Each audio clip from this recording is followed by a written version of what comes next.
కుమారులు మళ్ళీ పాపములో పడి మీకు ద్రోహం చేసి హాయ్ యేసువా, ఇకనైనా నా మరణ పర్యంతరము మీ అనుగ్రహం నందు స్థిరంలో నుండుటకు కావలసిన సహాయం ఈ రెండవ పాటను చూచి నాకు దయచేయండి. నాకు వచ్చేటి సకల శోధనయందు సదా నేను మీ శరణు వచ్చుటకు అనుగ్రహం పాలించండి. ఇక ఏనాటికి మిమ్మల్ని ఎడబాయకుండానట్లు చేయండి. ఆమేన్.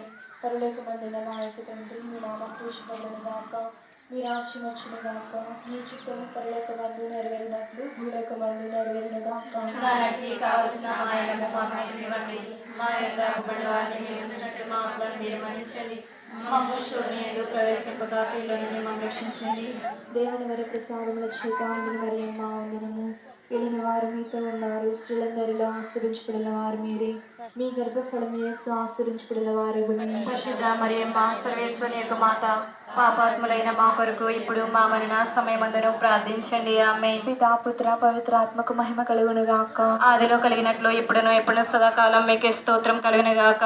మా మీద దయగా ఉండండి స్వామి. మా మీద దయగా ఉండండి స్వామి. విశ్వాసులకు ఆత్మ సర్వేశ్వరుల కృప చేత సమాధానం గాక.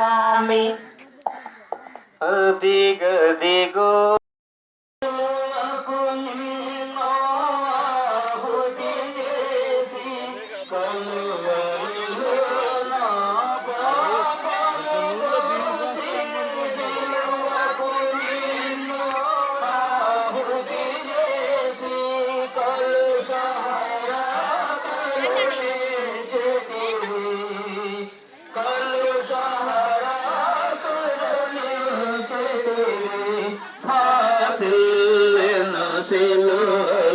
పాపక్షమా యేసు ప్రభు నీ దివ్య క్షమా బాసిల్లేన శిలలు పాపక్షమా పాపము చేసి గడించితి మరణు శాపమేగా నీ నాదించినది పాపము